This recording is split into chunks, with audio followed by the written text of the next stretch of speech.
നമസ്കാരം, കർമ്മ ന്യൂസിലേക്ക് സ്വാഗതം. ഭാരതത്തിന്റെ പ്രധാനമന്ത്രി അവഹേളിച്ച മാലിദ്വീപിന് കിട്ടിയിരിക്കുന്നത് 8ന്റെ പണി തന്നെയാണ്. കുഴിയിൽ നിന്ന് പടുകുഴിയിലേക്ക് വീണുകൊണ്ടിരിക്കുകയാണ് മാലിദ്വീപ് ഭരണകൂടം. എത്ര മാപ്പിരെന്നാലും നരേന്ദ്രമോദി എന്ന ഇന്ത്യയുടെ പ്രധാനമന്ത്രിയെ അപമാനിച്ചതിന് മാപ്പില്ലെന്ന് ഇന്ത്യ വ്യക്തമാക്കുന്നു.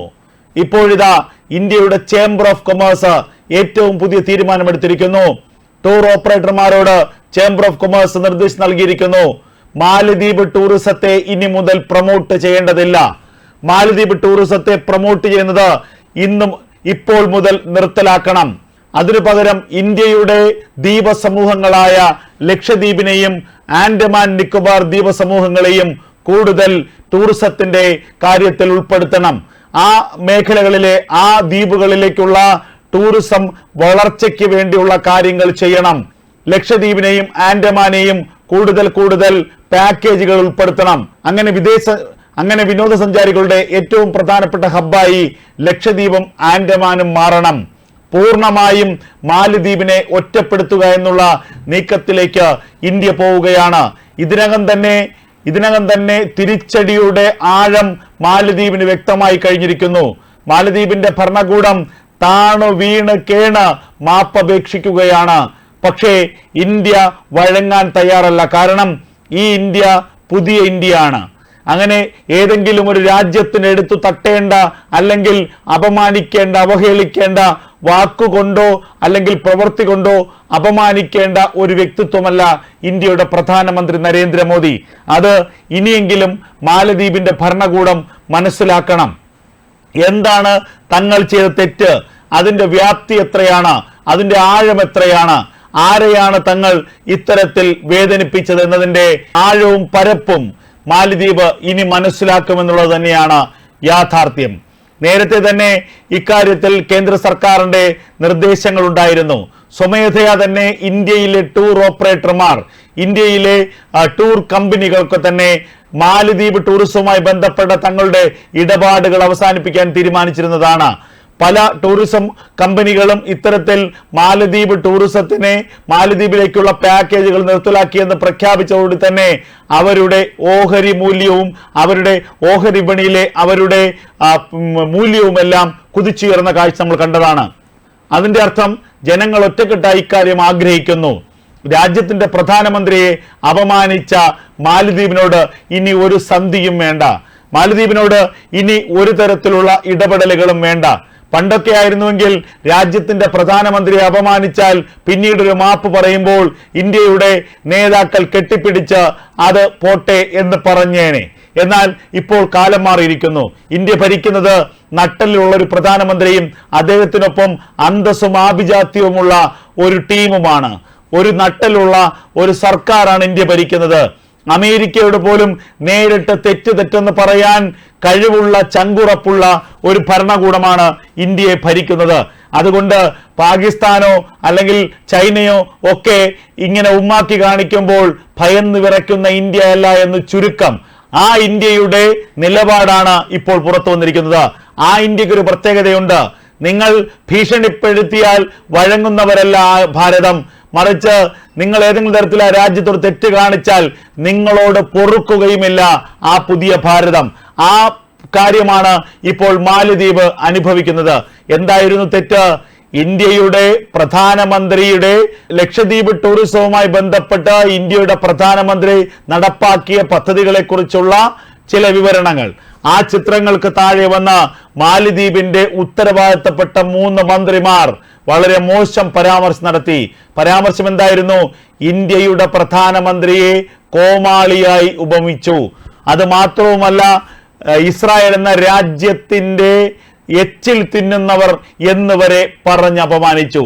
ഇത് ഒരിക്കലും സഹിക്കാവുന്നതോ പൊറുക്കാവുന്നതോ ആയ കാര്യമല്ല. അതുകൊണ്ട് തന്നെയാണ് അന്ന് മുതൽ മാലദ്വീപ് എന്ന രാജ്യത്തെ ഒറ്റപ്പെടുത്താൻ ഇന്ത്യയിലെ ടൂറിസം കമ്പനികൾ തീരുമാനിച്ചത്. മാലദ്വീപിന്റെ നിലനിൽപ്പ് എന്താണ് അതുപോലും ചിന്തിക്കാൻ കഴിയാത്തവരാണ് ഈ പ്രധാനമന്ത്രി അപമാനിച്ച മാലദ്വീപിന്റെ മന്ത്രിമാർ. മാലദ്വീപിന്റെ വരുമാന മാർഗം ഇന്ത്യ നൽകുന്ന എച്ചിലാണ്. ഇന്ത്യയുടെ വരുമാനമില്ലെങ്കിൽ മാലദ്വീപ് എന്ന രാജ്യം പട്ടിണി കിടന്ന് ഒത്തുതീരുമെന്നതിന് യാതൊരു സംശയവുമില്ല. അത്രത്തോളം ദയനീയമായ അവസ്ഥയിൽ നിൽക്കുന്ന ഒരു രാജ്യം, ഇന്ത്യയുടെ കരുണ കൊണ്ട് മാത്രം, ഇന്ത്യയിലെ ടൂറിസ്റ്റുകളുടെ, ഇന്ത്യയിലെ വിനോദസഞ്ചാരികളുടെ മാത്രം കനിവ് കൊണ്ട് മാത്രം ജീവിച്ചു പോകുന്ന ഒരു രാജ്യം, ആ രാജ്യത്തിന്റെ ഉത്തരവാദിത്തപ്പെട്ട മന്ത്രിമാർ ഇന്ത്യ എന്ന രാജ്യത്തിന്റെ പ്രധാനമന്ത്രിയെ അപമാനിക്കുന്നു. അങ്ങനെയെങ്കിൽ ഇന്ത്യ എന്ന രാജ്യത്തിൽ നിന്ന് നയാ പൈസ ഇനി വേണ്ട. നിങ്ങൾക്ക് മതഭ്രാന്ത് തലയ്ക്ക് പിടിച്ചിട്ടുണ്ടെങ്കിൽ നിങ്ങളുടെ മതഭ്രാന്ത് തലയ്ക്ക് പിടിച്ച പാകിസ്ഥാനിൽ നിന്നോ അല്ലെങ്കിൽ അതുപോലെയുള്ള ഏതെങ്കിലും രാജ്യത്ത് നിന്ന് ടൂറിസ്റ്റുകളെ കൊണ്ടുവന്ന് നിങ്ങളുടെ വയറ് നിറയ്ക്കുമെന്ന് ഇന്ത്യ ആർജവത്തോട് പറയുന്നു. ഇന്ത്യ എടുത്ത നിലപാടുകൾ ജനകീയമായ നിലപാടുകളും ജനാധിപത്യമായ നിലപാടുകളുമാണ്. അതുകൊണ്ടാണ് ഇന്ത്യ ഇസ്രായേലിനെ പിന്തുണയ്ക്കുന്നതും ഹമാസിനെ എതിർക്കുന്നതും. അതിൻ്റെതായ കാരണങ്ങൾ ഇന്ത്യ ലോകത്തോട് തന്നെ സമർത്ഥിച്ചിട്ടുള്ളതാണ്. എന്നിട്ടും കേവലം മതവെറി കൊണ്ട് മാത്രം, ഇസ്രായേലിനെ എതിർക്കുന്ന മതവെറി കൊണ്ട് മാത്രം ഇസ്രായേലിന്റെ മിത്രമായ ഇന്ത്യയോട് ചൊരുക്കു തീർക്കുകയാണ് മാലദ്വീപിന്റെ മന്ത്രിമാർ. അങ്ങനെ ചൊരുക്കു തീർക്കാൻ പറ്റിയ രാജ്യമല്ല ഇന്ത്യ എന്ന് തിരിച്ച് ഇന്ത്യ വ്യക്തമാക്കി കൊടുക്കുന്നു. നിങ്ങൾ പട്ടിണി കിടന്ന് പഠിക്കുമ്പോഴേ നിങ്ങൾക്ക് മനസ്സിലാകൂ കളിച്ചത് ആരോടാണെന്ന്. ഇന്ത്യയുടെ ചേംബർ ഓഫ് കൊമേഴ്സിന്റെ നീക്കത്തെ പിന്തുണച്ചുകൊണ്ട് ഇന്ത്യയുടെ ഏവിയേഷൻ മന്ത്രാലയം അടക്കമുള്ളവ രംഗത്ത് വന്നിരിക്കുന്നു. മാലിയിലേക്കുള്ള വിമാന സർവീസുകൾ പൂർണ്ണമായും റദ്ദാക്കാനുള്ള നീക്കത്തിലേക്ക് ഇന്ത്യയുടെ വ്യോമയാന മന്ത്രാലയം കടക്കുന്നതായുള്ള വാർത്തകളും പുറത്തു വരികയാണ്. ചുരുക്കത്തിൽ മാലിദ്വീപിനെ പൂർണ്ണമായും ഒറ്റപ്പെടുത്തുക എന്നുള്ള നീക്കത്തിലേക്ക് ഇന്ത്യ പോകുന്നു. മാലിദ്വീപിനെ ഒറ്റപ്പെടുത്തിയാൽ ഇന്ത്യക്കൊന്നും സംഭവിക്കാനില്ല, മറിച്ച് മാലിദ്വീപിന്റെ കാര്യം അതോടുകൂടി ദുഷ്കരമാകുമെന്ന കാര്യത്തിൽ യാതൊരു തർക്കവുമില്ല. എന്തെന്ന് വെച്ചാൽ ഇന്ത്യയുടെ ദയാദാക്ഷിണ്യത്തിൽ ജീവിച്ചു വരുന്ന ഒരു രാജ്യം, ഇന്ത്യയുടെ കരുണയിൽ മാത്രം ജീവിച്ചു വരുന്ന രാജ്യം, ഇന്ത്യ എറിഞ്ഞു കൊടുക്കുന്ന എച്ചിൽ കഷ്ണങ്ങളിൽ ജീവിക്കുന്ന ഒരു രാജ്യമാണ്.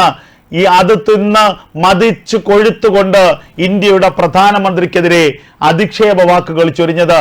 അതിനുള്ള തിക്തഫലം മാലിദ്വീപിന്റെ ഭരണകൂടം അനുഭവിച്ചേ തീരൂ. അവർ അത് അനുഭവിച്ചു കൊണ്ടിരിക്കുകയാണ്.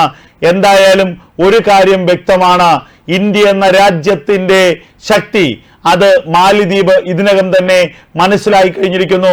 അതുകൊണ്ടാണ് മാലിദ്വീപിന്റെ ഡെപ്യൂട്ടി സ്പീക്കറും മാലിദ്വീപിന്റെ മുൻ പ്രധാനമന്ത്രിയും മാലിദ്വീപിന്റെ ഉത്തരവാദിത്തപ്പെട്ട ഭരണകൂടവുമെല്ലാം ഇന്ത്യയോട് വീണ്ടും വീണ്ടും മാപ്പിരക്കുന്നത്.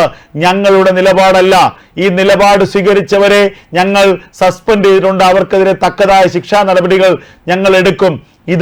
ഈ ഒരു വിഷയത്തിൽ ഞങ്ങളെ ഒറ്റപ്പെടുത്തരുതെന്ന് മാലിദ്വീപ് പറയുന്നു. എന്നാൽ നിങ്ങളുടെ നിലപാടാണെങ്കിലും അല്ലെങ്കിലും നിങ്ങളിൽ ഉത്തരവാദിത്തപ്പെട്ട ഒരു മന്ത്രിയുടെ ഭാഗത്തു നിന്നുണ്ടായത് പൊറുക്കാനാവാത്ത തെറ്റാണ്. ആ തെറ്റിനെ ഇന്ത്യ ഒരിക്കലും അംഗീകരിക്കില്ല, മാപ്പ് നൽകുകയുമില്ല. ഇതാണ് ഇന്ത്യയുടെ നിലപാട്. എന്തായാലും ഇന്ത്യയിലെ ടൂർ ഓപ്പറേറ്റർമാർ, ഇന്ത്യയിലെ ചേംബർ ഓഫ് കൊമേഴ്സ് ഒക്കെ വ്യക്തമായൊരു കാര്യം പറഞ്ഞിരിക്കുന്നു.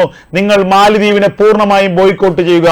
നിങ്ങൾക്ക് ഇന്ത്യയിലെ രണ്ട് പ്രധാനപ്പെട്ട ദ്വീപ സമൂഹങ്ങളുണ്ടല്ലോ, ലക്ഷദ്വീപും ആൻഡമാനും, അവിടേക്ക് നിങ്ങൾ പരമാവധി വിനോദസഞ്ചാരികളെ കൊണ്ടുവരിക. അതിനുമപ്പുറം ഇന്ത്യയിലെ ഹോട്ടൽ ആൻഡ് റെസ്റ്റോറൻറ്റ്സ് അസോസിയേഷനോട് ചേംബർ ഓഫ് കൊമേഴ്സ് പറഞ്ഞിരിക്കുന്നു, നിങ്ങൾ ലക്ഷദ്വീപിൽ വലിയ നിക്ഷേപം നടത്തൂ. ലക്ഷദ്വീപുകളിൽ നിങ്ങളുടെ പുതിയ ഹോട്ടൽ ശൃംഖലകളും റെസ്റ്റോറന്റ് ശൃംഖലകളും ആരംഭിക്കൂ.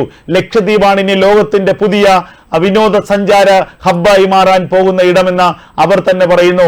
അതിനപ്പുറം നിങ്ങൾക്ക് വേണമെങ്കിൽ ഇന്ത്യൻ മഹാസമുദ്രത്തിലുള്ള മാലി, അതുപോലെ തന്നെ ശ്രീലങ്ക, അതുപോലെ മറ്റേത് ദ്വീപ സമൂഹങ്ങളെ നിങ്ങൾ വിനോദസഞ്ചാരത്തിനായി പരിഗണിച്ചാലും മാലിദ്വീപിനെ പൂർണ്ണമായി ഒറ്റപ്പെടുത്തണമെന്ന ആവശ്യമാണ് ഇന്ത്യയുടെ ചേംബർ ഓഫ് കൊമേഴ്സ് ഉയർത്തിയിരിക്കുന്നത്. എന്തായാലും മാലിദ്വീപിനെ സംബന്ധിച്ച് ഇത് ആത്മഹത്യാപരമായ സാഹചര്യമാണ്.